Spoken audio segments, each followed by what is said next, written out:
warm welcome to Mark Thompson.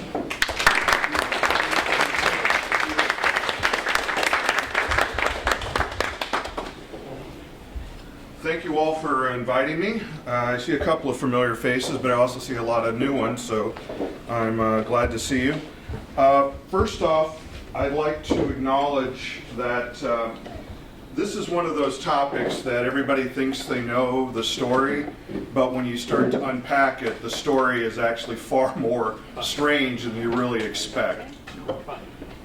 When I first was planning to talk about this to my NOGGINS group, that was almost 3 months ago, Donald Trump, in his acceptance speech, talked about the Johnson Amendment, which, again, was very surprising to me because of many things for him to worry about. That was an unusual one for him to worry about. I'll explain exactly how and why that's significant. Also, just yesterday, there was a news story about the IRS has changed the status of the Billy Graham Ministries. It used to fall under the category of being a 401c3. It is now returned to being a church. That has some very important issues involving transparency. Again, I'll go into why that's important. So these are topics that I know are always of interest to people concerned about church and state issues, but we're also in an interesting time where they're actually, again, coming into the political realm far more openly. First off, what I'm going to do in the first half here is talk a little bit about just what is the history of churches and taxes.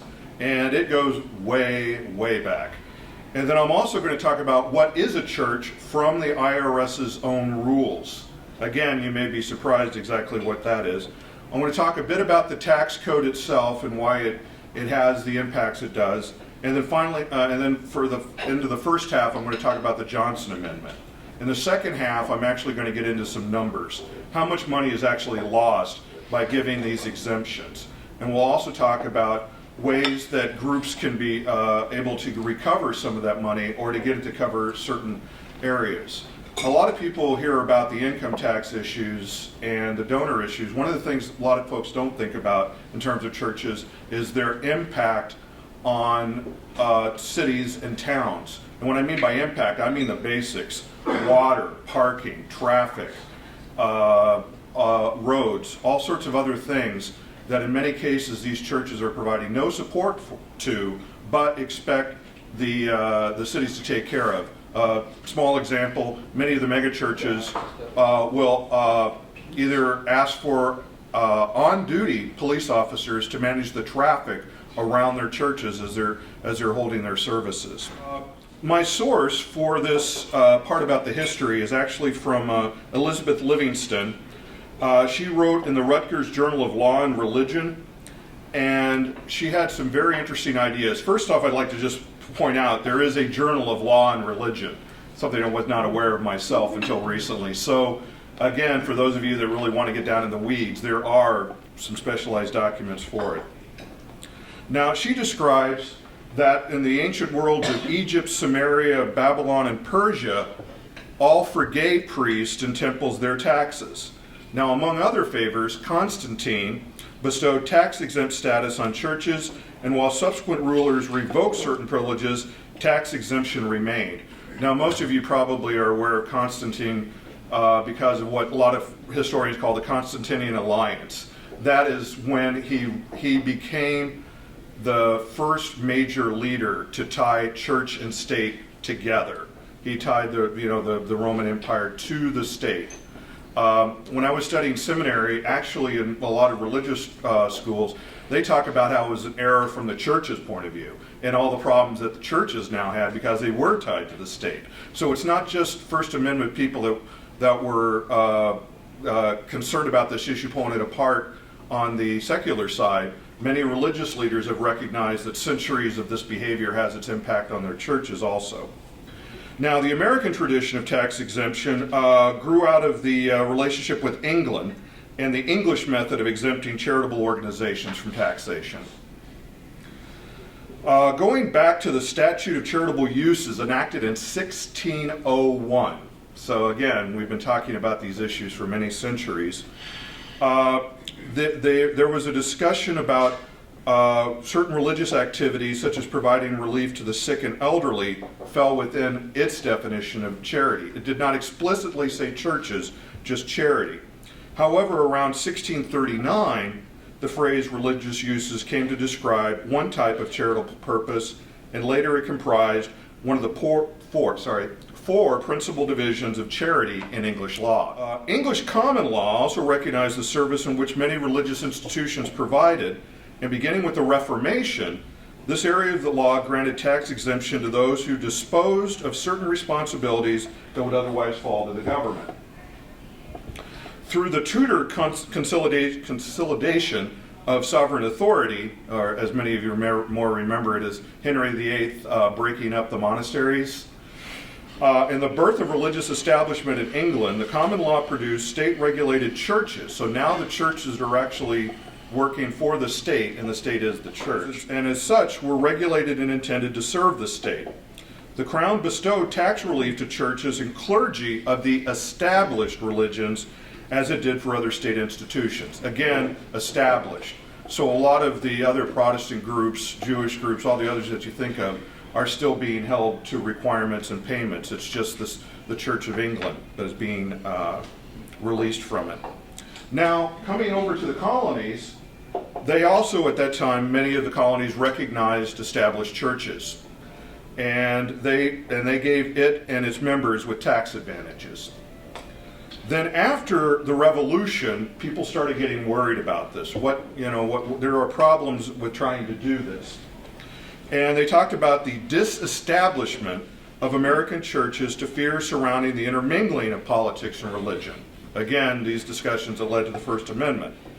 With the advent and enactment of the First Amendment and the Establishment Clause, a state or federal government sponsoring one church became unconstitutional. However, just like we're seeing in the political world we are now, the states could choose to do what they wanted, and they did. And so many of the states codified the benefit of religious institutions generally into their constitutions. So again, when you're looking at the spending of church and state monies, it varies widely by several states' constitutions. In addition, the federal government set up a series of laws which provided religious and charitable institutions with tax-exempt status. One of the first was the Wilson Tariff Act of 1894, and it formally exempted religious organizations from federal taxes. Now, the 16th Amendment ensured the validity of federal income tax, and the Payne-Aldrich Tariff Act of 1909 mentioned an income tax bill with exemptions, the same as what the earlier Tariff Act did. Those acts and subsequent federal income tax legislation served as the heart of what became the Internal Revenue Code's 501c3 tax exemptions, and a provision of the Revenue Act of 1921 codified individual deductions for charitable contributions now seen in Section 170 of the IRS tax code. Essentially, showing its English background, the Revenue Act of 1921 and the Internal Revenue Service Code incorporated the list of charitable organizations set forth in England's 1601 Statute of Charitable Uses. It literally has a clean line going all the way back. And now the list is expanded to create an American definition of qualifying charitable and religious organizations. Now, although tax exemptions for charitable and religious organizations changed frequently in the late 1800s and the early 1900s, three tenets of federal and state income tax legislation remain clear. First, American statutes that codified the tax exemptions were derived from those in England. As many of you are probably aware, quite a bit of our law code comes from English common law. The American rationale for such exemptions drew on the English concept of giving back to those organizations that provide social benefits, my emphasis, and on additional ideals such as the separation of church and state and a commitment to the democratic process. And therefore tax exemptions for charitable and religious institutions have deep roots in American history. Now, I think one of the things we need to look very closely when we talk about this issue is that social benefits. It used to be that many of these groups, and when I talk a little later about the loss to income, those groups that were operating things like poorhouses, orphanages, hospitals especially, when those were nonprofit groups or completely supported by the church, I think it made some sense to be giving them exemptions. However, now that we're getting to where many of these organizations now have become almost secular institutions in everything but name, we need to re-examine whether or not the churches themselves should continue to be exempt. One of the other things I'd like to bring up I wasn't aware of is that we always hear the 401c3. I'm not going to try to read them all to you, but there are 27 different types of organizations that fall under this rule. For instance, we have cemetery companies, state chartered credit unions, employee-funded pension trusts, black lung benefit trusts, social and recreational clubs, labor, agricultural, and horticultural institutions. One of the reasons I'm bringing this up is that this is going to have a very big impact when we start talking about the Johnson Amendment. So churches are wrapped up with a whole lot of other organizations under the current law. Excuse me. Yes. How did organizations get that status? They actually have to get 401c3 status, you actually have to apply to the IRS. There's a series of hoops you have to jump through. And but once they've got the documentation and you get approved, you can then operate as a nonprofit. One of the things I'm going to talk about is what the differences are between churches and 401c3 organizations, because the two are not identical. Yes? Is there any possibility of some public rejection of those, public challenge to them? Right now, there is currently some attempts by the Secular Coalition of America to work with some members of Congress to make changes to the tax code. They've been submitted, some have been voted down, some went into a committee that got shot down, but there are indeed people that are going in and examining this. But the point I want to make because when I get to the next part, is that it is, because you're a religious organization, you may be a 401c3. Oh, I'm sorry, 501c3, so thank you, 501c3, but not necessarily. So what I'm going to talk about here is actually what the Department of Treasury themselves tells organizations about these exemptions. There are certain characteristics that are generally attributed to churches. Now, the reason I'm bringing this up is that this has a key factor. If you get declared a church, or I should say you declare yourself a church and you're not contested, certain things apply and other things don't. So the IRS said we need to come up with some sort of rules to say what the heck is a church. This is a lot like discussions about pornography and other things. People seem to think they know what it is, but what is it? And if you look at many of the religious organizations in the United States today, they don't look like what most people think of as a church, but they may indeed still be believed to be accepted as one by the IRS. So this is the IRS's choices. Now, I'm going to list several things, and one of the things I want to emphasize is you don't have to meet all, and you may just only meet one, and the last one is the one that is very important to keep track of. Churches have distinct legal existence, a recognized creed and form of worship, definite and distinct ecclesiastical government, a formal code of doctrine and discipline, a distinct religious history, membership not associated with any other church or denomination, an organization of ordained ministers selected after completing prescribed courses of study, literature of its own, established places of worship, regular congregations, regular religious services, Sunday schools for the religious instruction of the young, and schools for the preparation of its ministers. And the last one. The IRS generally uses a combination of these characteristics together with other facts and circumstances. So basically, it's, Katie bar the door. It is a very open definition. The term church is found but not specifically defined in the Internal Revenue Code.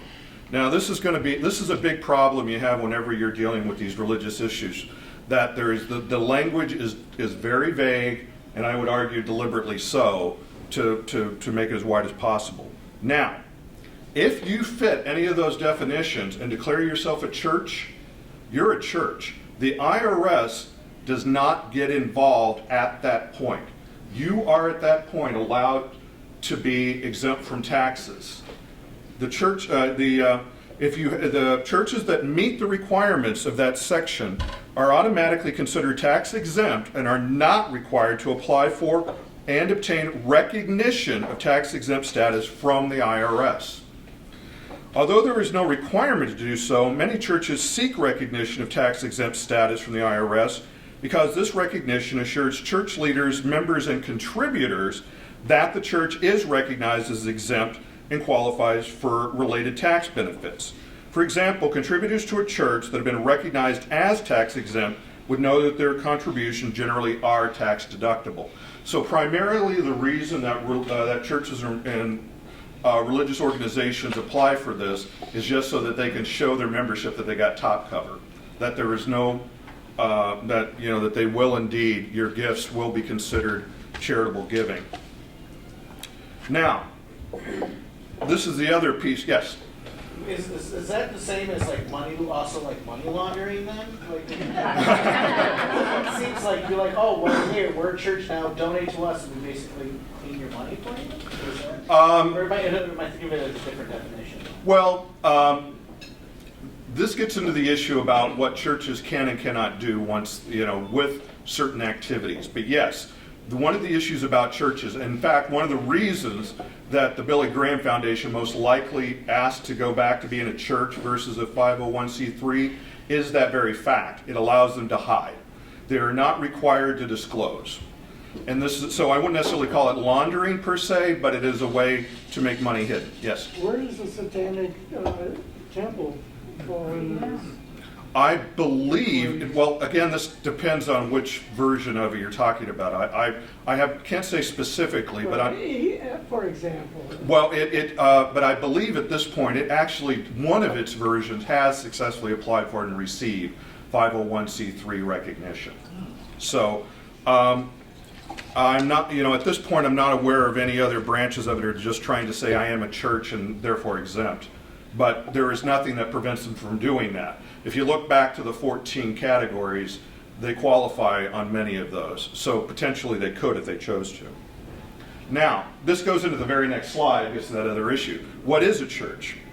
The IRS makes no attempt to evaluate the content of whatever doctrine a particular organization claims is religious, provided the particular beliefs of the organization are truly and sincerely held by those professing them, and the practices and rites associated with the organization's belief or creed are not illegal or contrary to clearly defined public policy. Now, some of you are aware there's been a Native American religion that's been going back and forth that says that part of its services require the use of marijuana and certain other herbs.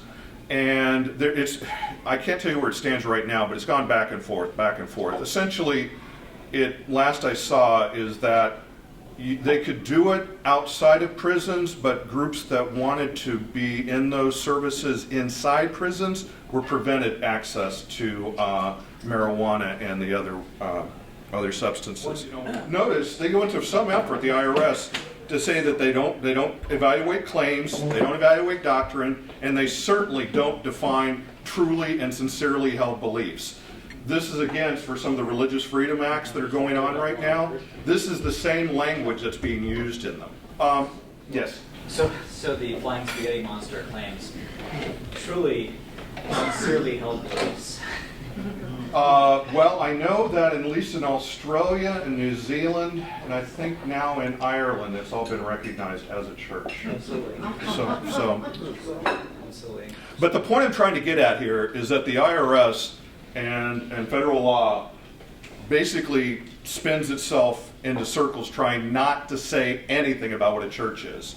They don't want to, they've really been active on doing this. Now, Yes. So synagogues and mosques are considered churches by the IRS? Yeah, they're actually, I didn't pull in that particular quote, but yeah, they essentially say, if you go a little further into the documentation, the word church is to include, you know, Okay. all these other organizations. They just broadly All right. labeled it as church. So yeah, temples, mosques, gatherings, you know, all those terms. Fellowships, yeah, there's all of those fall under the condition of a church. Again, you know, this is again one of the issues again with the language of the law. But yeah, but if you go into that particular document I was talking about, it actually says this is just to say religious organizations. There will be some sued under that name. It wasn't an attempt to. I shouldn't say it wasn't a formal attempt to try to say certain groups are less or more church-like. It was just they wanted to come up with one word. So that's what churches. Churches don't have to file what are called 990s. I'll talk about that a little later. But the key point here is, as you can see, is getting to become a church is pretty easy. And again, the point I want to make about this is that the onus is on the government to prove you are not a church, not on the church to prove it is. So if you actually are a 501c3 and you're a church and religious organization, they have certain things they must do to keep that status. Your net earnings cannot be going to a private shareholder. They must not provide a substantial benefit to private interests. They must not devote a substantial part of their activities to attempting to influence legislation. Again, language, substantial part, influence legislation. I'll talk more about that in the Johnson Amendment. They must not participate in or intervene in any political campaign on behalf of or in opposition to any candidate for public office, and the organization's purposes and activities may not be illegal or violate fundamental public policy. And again, this goes into, you can't, as a 501c3, you cannot be committing an act that would otherwise be illegal. This no political support, this is very key, and this gets into I'll go into more depth about where some of this language came from in the Johnson Amendment. Under the rule, churches and religious organizations are prohibited, now this is all 501c3s, directly or indirectly participating or intervening in any political candidate on behalf of or in opposition to any candidate. This is a very key point, candidates. Contributions to political campaigns or public statements of position made by the behalf of the organization in favor of opposition to any candidate for public office clearly violates the prohibition against political campaign activity. And if you do this, again, support or oppose a specific candidate, this could result in losing your tax-exempt status. Now, what can you do? Well, certain voter activities such as public forums and voter education guides, perfectly legal, perfectly allowed, as long as they're conducted in a nonpartisan manner and they do not constitute the prohibited political campaign activity. So in other words, you can have a voter guide and comparing candidate A and candidate B. And you can show that you give candidate A, an A on these three things. And candidate B, you give an F on those three things. As long as you don't then say, vote for candidate A, you are not violating these rules. The point here is just to educate where they are on these positions from the point of view of your organization. You can talk about a person's views, but you cannot then specifically say, do or do not vote for that individual. Are we capturing the distinction? This is important. So if you pick the right questions, you can say whatever you want. For whatever you want, you can back whatever candidate you want, effectively. In so much as you're giving it a positive support or you're saying that this is important. Now this is going to come up as an issue with the Billy Graham thing that I was just talking about that just got announced this week. Because again, it involves candidates. Now, what about allowing outsiders to use the pulpit to talk to the congregation? that is allowed as long as you've made invitations to other candidates to appear. And you're also allowed to have candidates come in and have town halls and forums and stuff and talk about their positions. However, again, at the beginning or the end of it, you can't say, well, then let's go vote for candidate A. So none of those things are illegal. Yeah, anything that's educational is legal. The only thing that is primarily illegal in this situation is support for one particular candidate in a race. Yes. Previously on the previous slide, you said it said there that substantially influenced legislation. So what happened to the Mormon Church when they agitated against same-sex marriage? That is where they really skated the line. But the key point here is it was not a candidate. It was No, but the slide said that was a separate point. Right, I know, and that's what I'm trying to get at, is that when they talk about substantially influenced legislation, what they mean in real life terms is vote for candidate A because they will then vote for that legislation. It's not saying that the legislation itself is necessarily, you can say the legislation is good or bad, you just can't say if you vote for candidate A, they will pass this law that we want. So that's one of the things when they talk about substantially, yes? There is no such thing as a subterfuge rule.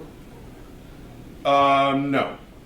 So again, you're also allowed to get out the votes. Many of you might be aware of this is an issue, especially in a lot of southern states, where certain churches actually that allow early voting, that the churches will let out on a Sunday, and then they'll either set up tables out front and do registration, or once voting starts, they'll actually load people on buses and take them to polling places. Neither of those activities are illegal, as long as those people, when they come in to do the registering or whatever, you don't interfere with their choices. So in other words, if I wanted to go to a predominantly black church that's holding a voter registration drive, and you sense that they're predominantly wanting to get Democrats, if I went up to register vote and said I want to register as a Republican, they must treat that registration the same. They have to process it. It has to then go to the court, to the city clerk or however it's done in that area, and get registered. So again, the idea here is that when they do these things, they're open to all, and they're not there to take a particular position. They make sure that there are not activities that are biased that would favor one candidate or another or oppose, or, this is an important part, a group of candidates. This will be an issue when I get to the Billy Graham thing about groups of candidates.